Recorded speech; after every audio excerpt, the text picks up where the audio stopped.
صحیح بخاری حدیث نمبر 441۔ سہل بن سعد رضی اللہ تعالیٰ عنہ سے روایت ہے کہ رسول اللہ صلی اللہ علیہ وسلم حضرت فاطمہ رضی اللہ تعالیٰ عنہ کے گھر تشریف لائے۔ دیکھا کہ حضرت علی رضی اللہ تعالیٰ عنہ گھر میں موجود نہیں ہیں۔ آپ نے دریافت فرمایا کہ تمہارے چچا کے بیٹے کہاں ہیں؟ انہوں نے بتایا کہ میرے اور ان کے درمیان کچھ ناگواری پیش آ گئی اور وہ مجھ پر خفا ہو کر کہیں باہر چلے گئے ہیں اور میرے یہاں قیلولہ بھی نہیں کیا ہے۔ اس کے بعد رسول اللہ صلی اللہ علیہ وسلم نے ایک شخص سے کہا کہ علی رضی اللہ تعالیٰ عنہ کو تلاش کرو کہ وہ کہاں ہیں۔ وہ آئے اور بتایا کہ مسجد میں سوئے ہوئے ہیں۔ پھر نبی کریم صلی اللہ علیہ وسلم تشریف لائے۔ حضرت علی رضی اللہ تعالیٰ عنہ لیٹے ہوئے تھے۔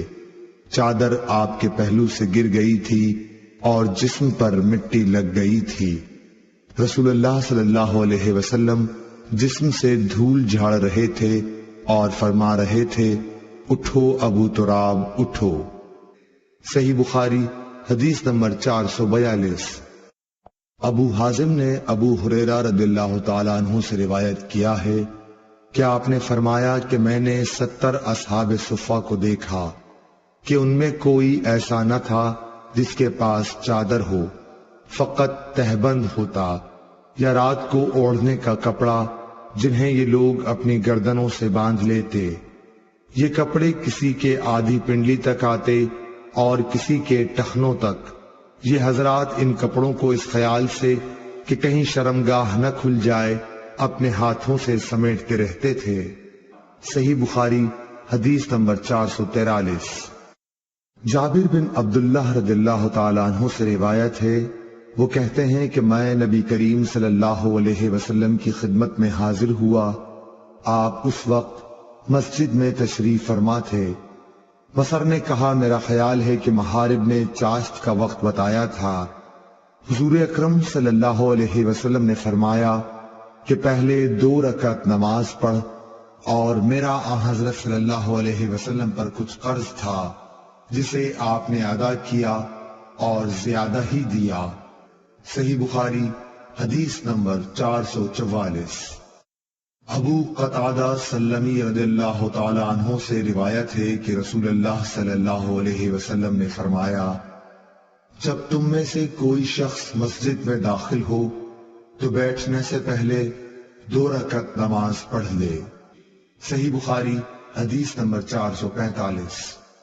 ابو ہریرہ رضی اللہ تعالی عنہ سے روایت ہے کہ رسول اللہ صلی اللہ علیہ وسلم نے فرمایا، جب تک تم اپنے مصلی پر جہاں تم نے نماز پڑھی تھی بیٹھے رہو اور ریاح خارج نہ کرو تو ملائکہ تم پر برابر درود بھیجتے رہتے ہیں، کہتے ہیں، اے اللہ اس کی مغفرت کیجئے، اے اللہ اس پر رحم کیجئے۔ صحیح بخاری حدیث نمبر 446۔ عبداللہ بن عمر رضی اللہ تعالی عنہ سے روایت ہے کہ نبی کریم صلی اللہ علیہ وسلم کے زمانے میں مسجد نبوی کچی اینٹوں سے بنائی گئی تھی۔ اس کی چھت کھجور کی شاخوں کی تھی اور ستون اس کی کڑیوں کے۔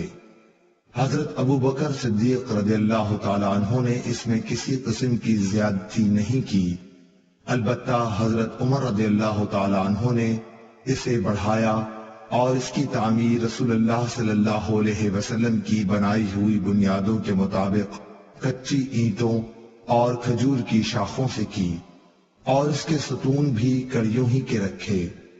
پھر حضرت عثمان غنی رضی اللہ تعالی عنہ نے اس کی عمارت کو بدل دیا اور اس میں بہت سی زیادتی کی۔ اس کی دیواریں منقش پتھروں اور گچ سے بنائیں، اس کے ستون بھی منقش پتھروں سے بنوائے اور چھت ساگوان سے بنائی۔ صحیح بخاری حدیث نمبر 447۔ اکرمہ سے روایت ہے، انہوں نے بیان کیا کہ مجھ سے اور اپنے صاحبزادے علی سے ابن عباس رضی اللہ تعالیٰ عنہ نے کہا کہ ابو سعید خدری کی خدمت میں جاؤ اور ان کی احادیث سنو۔ ہم گئے دیکھا کہ ابو سعید رضی اللہ تعالی عنہ اپنے باغ کو درست کر رہے تھے۔ ہم کو دیکھ کر آپ نے اپنی چادر سنبھالی اور گوٹ مار کر بیٹھ گئے، پھر ہم سے حدیث بیان کرنے لگے۔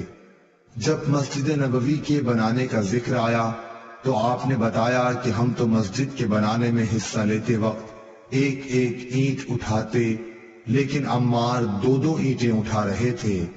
حضرت صلی اللہ علیہ وسلم نے انہیں دیکھا تو ان کے بدن سے مٹی جھاڑنے لگے اور فرمایا، افسوس عمار کو ایک باغی جماعت قتل کرے گی جسے عمار جنت کی دعوت دیں گے، اور وہ جماعت عمار کو جہنم کی دعوت دے رہی ہوگی۔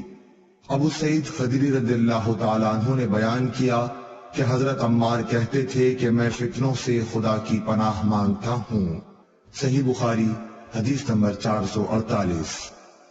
سہل رضی اللہ تعالی عنہ سے روایت ہے کہ نبی کریم صلی اللہ علیہ وسلم نے ایک عورت کے پاس ایک آدمی بھیجا کہ وہ اپنے بڑھئی غلام سے کہیں کہ میرے لیے ممبر لکڑیوں کے تختوں سے بنا دے جن پر میں بیٹھا کروں۔